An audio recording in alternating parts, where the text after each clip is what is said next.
Dios te bendiga, iglesia, en esta mañana.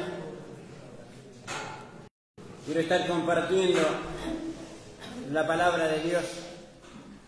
Como siempre lo digo, la siempre viva y eficaz palabra de Dios, que discierne los pensamientos y las intenciones del corazón.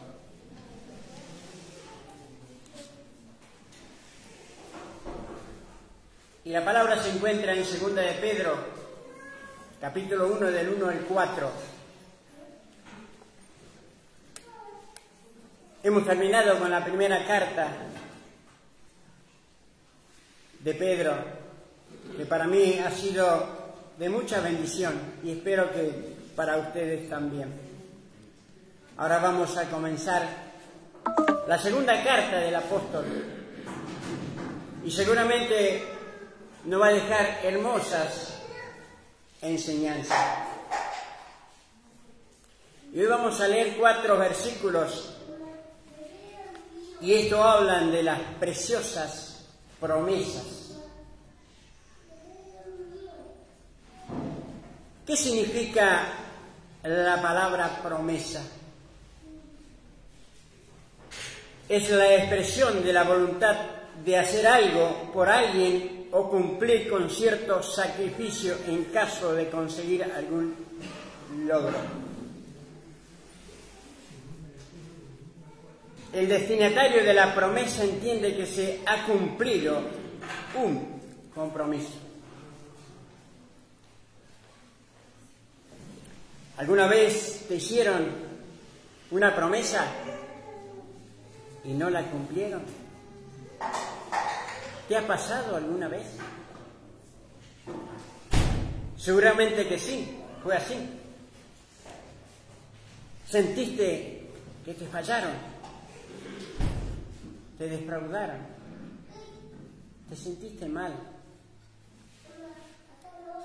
O tal vez vos prometiste algo a alguien y no pudiste cumplir. Tenía toda la intención de hacerlo, pero no pudiste cumplir. No lo lograste. Y después te sentiste culpable. Estabas mal. Los seres humanos somos así. Fallamos. Pero hay alguien que siempre cumple sus promesas.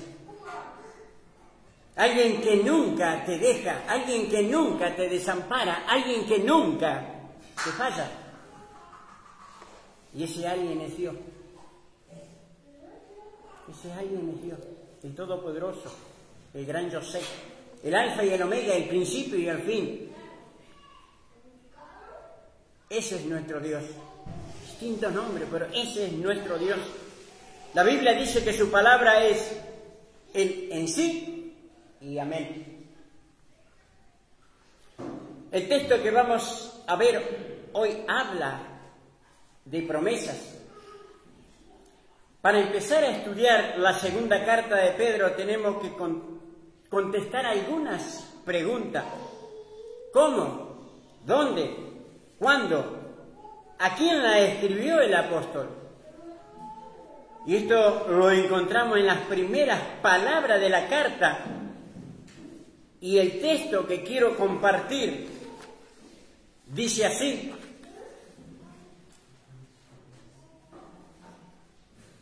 Simón, 1 de Pedro, capítulo 1, del 1 al 4.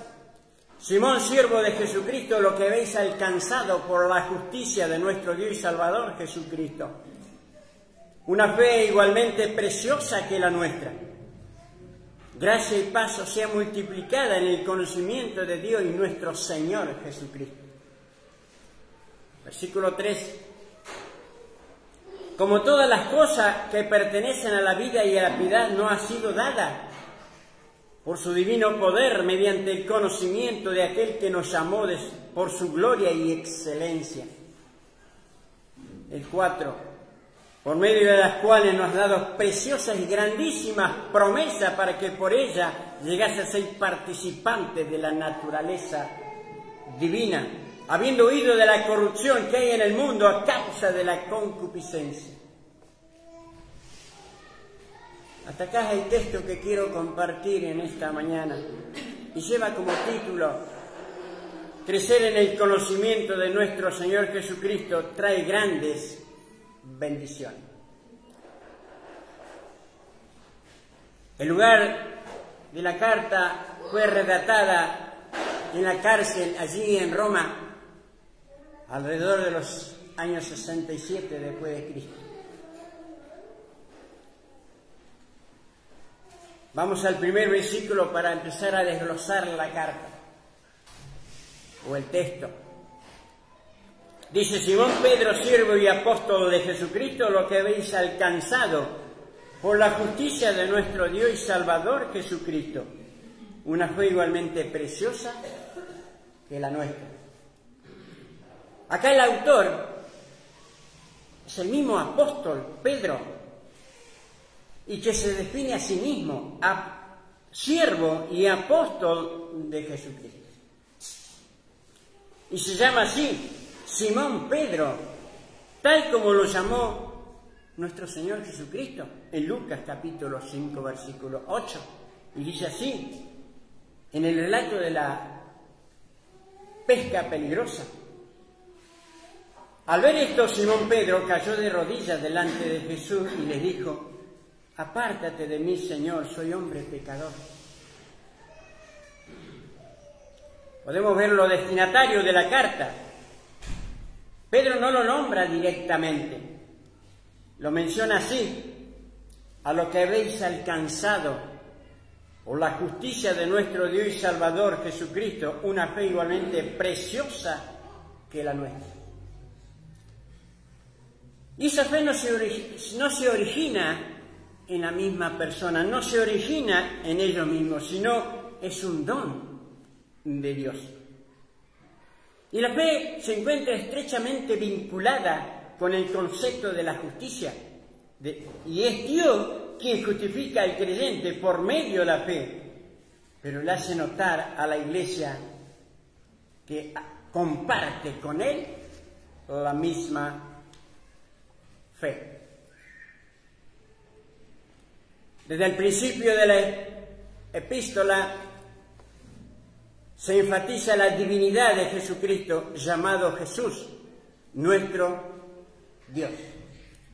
Jesucristo es a la vez Dios y Salvador. Su nombre mismo significa salvación, porque cuando Él nació, el ángel le dijo a José que le pusiera por nombre Jesús, porque Él salvaría al pueblo de su pecado.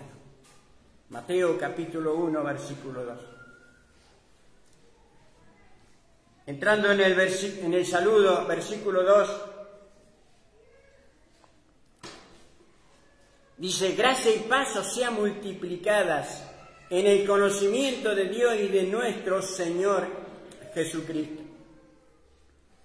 Acá podemos ver dos observaciones: gracia y paz. Esta fórmula fija aparece en muchas cartas. Pero la oración de Pedro es que Dios nos envió una creciente cantidad tanto de gracia como de paz. Y añade la frase: mediante el conocimiento de Dios y de Jesús nuestro Señor.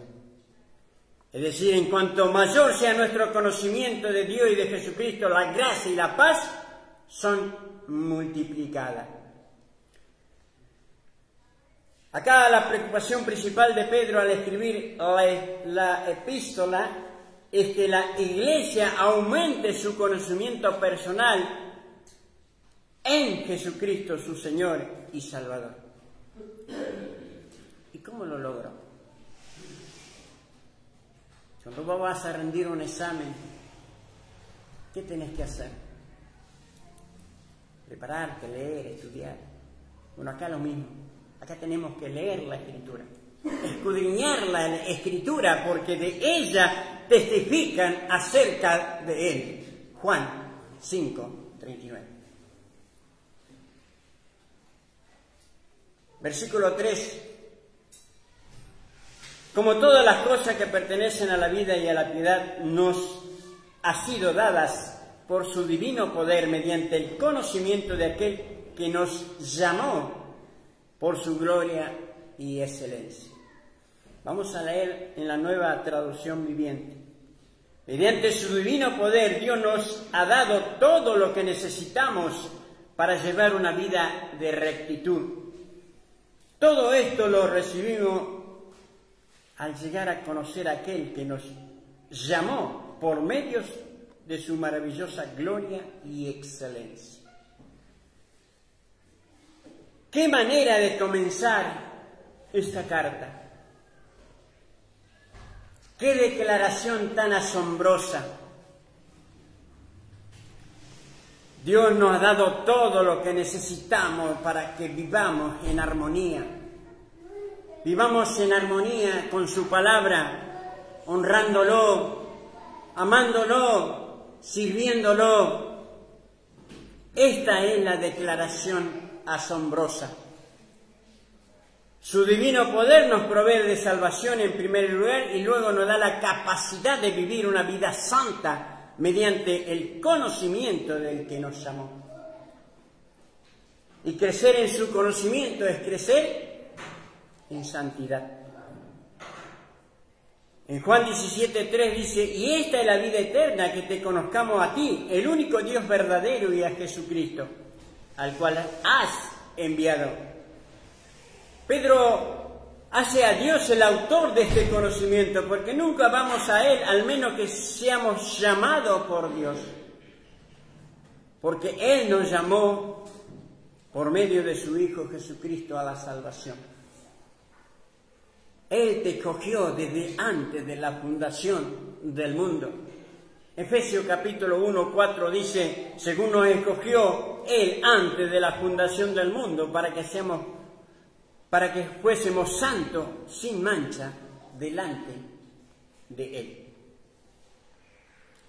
Crecer en su conocimiento es crecer en santidad. Versículo 4. Por medio de las cuales nos ha dado, dice, preciosa y grandísima promesa, para que por ella llegase a ser participante de la naturaleza divina, habiendo huido de la corrupción que hay en el mundo a causa de la concupiscencia. También podemos rescatar 3 puntos de este versículo. La Escritura enseña que Dios ha dado a su pueblo numerosas promesas. ¿Y cómo son estas promesas? Preciosas y grandísimas. Pedro utiliza esta palabra preciosa para describir la fe en Jesucristo. Primera de Pedro capítulo 1:7 dice: pero para que sometida a prueba vuestra fe, mucha más preciosa que el oro. Y también para describir la sangre de Cristo. Primera de Pedro 1:19, sino que la preciosa sangre de Cristo como la de un cordero, sin mancha y sin contaminación. Y también para todo aquel que cree, es precioso, es hermoso. Primera de Pedro 2:7. Entre otros ejemplos, hay más ejemplos, pero me detengo en estos 3 ejemplos. Incluida entre todas las cosas referente a la vida y a la piedad que nos ha sido dada, como dice el versículo 3, que acabamos de desarrollar, están las preciosas y grandísimas promesas de Dios para vivir una vida santa dentro de su voluntad. Cristo ha prometido a sus seguidores que Él volverá a buscar una iglesia santa, sin mancha, sin arruga, sin contaminación. Porque escrito está: sé santo porque yo soy santo, dice Jehová de los ejércitos. 1 Pedro 1:16. Pedro en el capítulo 3 de esta carta habla del regreso de nuestro Señor Jesucristo. Y alentaba a la iglesia de aquellos tiempos, alentaba a los oyentes a esperar su segunda venida. Pues Él así lo ha prometido. Segunda de Pedro capítulo 3 y 14 dice, pero nosotros esperamos según sus promesas cielo nuevo y tierra nueva, en los cuales mora la justicia. Por lo cual, oh amados, estando en espera de estas cosas, procurar con diligencia ser hallado por Él sin mancha e irreprensible y en paz. Hermosas promesas que hoy en día esperamos su pueblo. Hermosas promesas que hoy en día su iglesia la está esperando. Él regresa a buscar a su iglesia, una iglesia santa, una iglesia sin mancha, una iglesia sin arruga, sin contaminación. También dijimos que sus promesas son grandísimas. Y esto se ve en los resultados. Puede ser, al ver los resultados, puede ser participante de su naturaleza divina. Depende todo de nosotros. La parte B de este versículo, continúa el pasaje, para que así ustedes lleguen a tener parte, dice, en la naturaleza divina. Esto significa que cuando crecemos en estas promesas y nos apropiamos de ellas, nos vamos amoldando más y más a la imagen de Cristo. Lo que Pedro revela es que porque compartimos la santidad de Dios, a lo que experimentaos cuando el Espíritu Santo mora en nosotros. Hebreos 10, capítulo 10 dice, en esa voluntad somos santificados mediante la ofrenda del cuerpo de Jesucristo, hecha una vez y para siempre. La parte C de este versículo dice, habiendo oído de la corrupción que hay en el mundo a causa de la concupiscencia. El cristiano ya no participa durante su vida de la naturaleza divina al reflejar su virtud.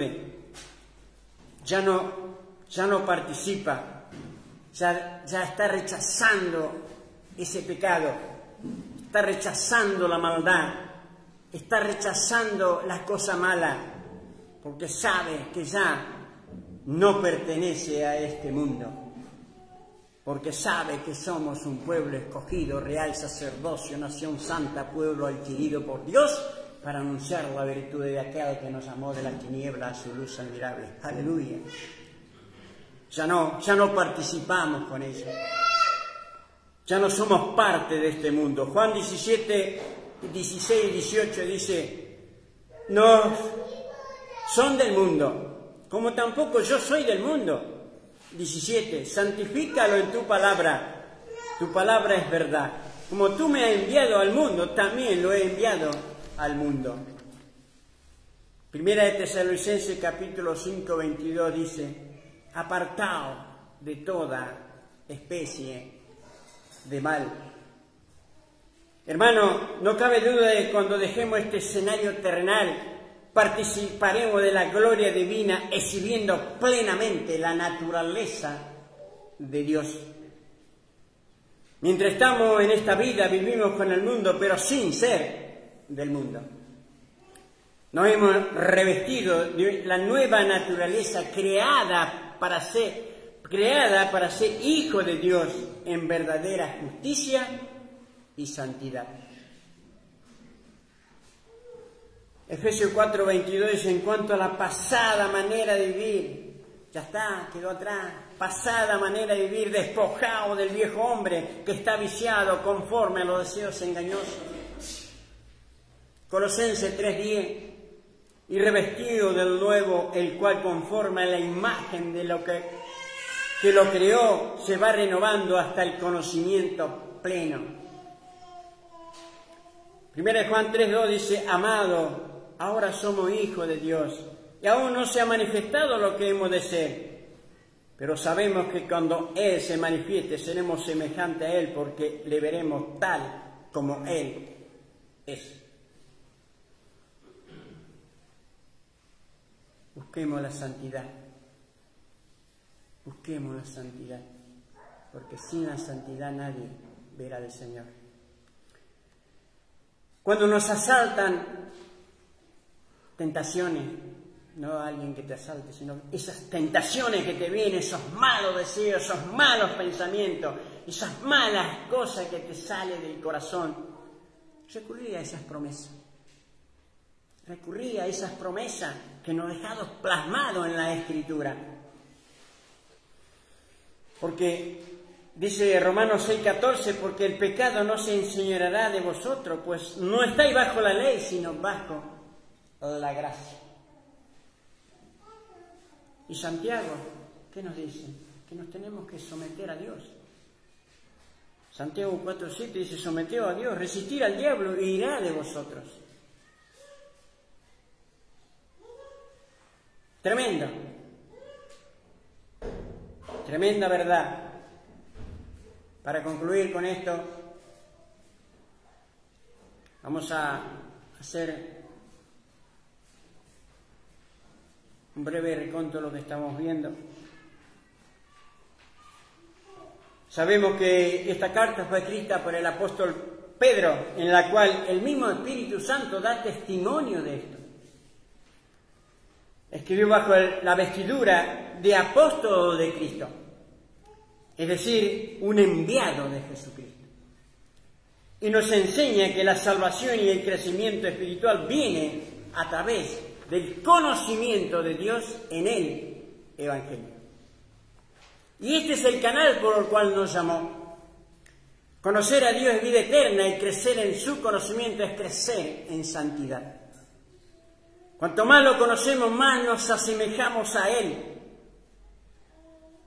También nos dice que nos dio preciosas y grandísimas promesas. En cuanto más nos crecemos en estas promesas, en cuanto más nos agarramos a estas promesas, nos amoldamos más a la imagen de Cristo. Y termina su carta con una exhortación, capítulo 3:18. La Iglesia debe crecer en la gracia y conocimiento de nuestro Señor y Salvador Jesucristo. A Él sea la gloria, a Él sea la honra hasta el día de la eternidad. Ahora bien, ¿qué haremos nosotros con esta tremenda verdad? Si soy un hijo de Dios, una nueva criatura, que he nacido de nuevo, ni tengo la oración, si tengo la gracia de ser participante de esta naturaleza divina, ¿cómo voy a vivir mi vida? ¿Voy a vivir confiado en sus promesas? ¿Voy a vivir orando, esperando su venida, velando, buscando el reino de Dios y su justicia? ¿O voy a vivir inmerso en las cosas de este mundo?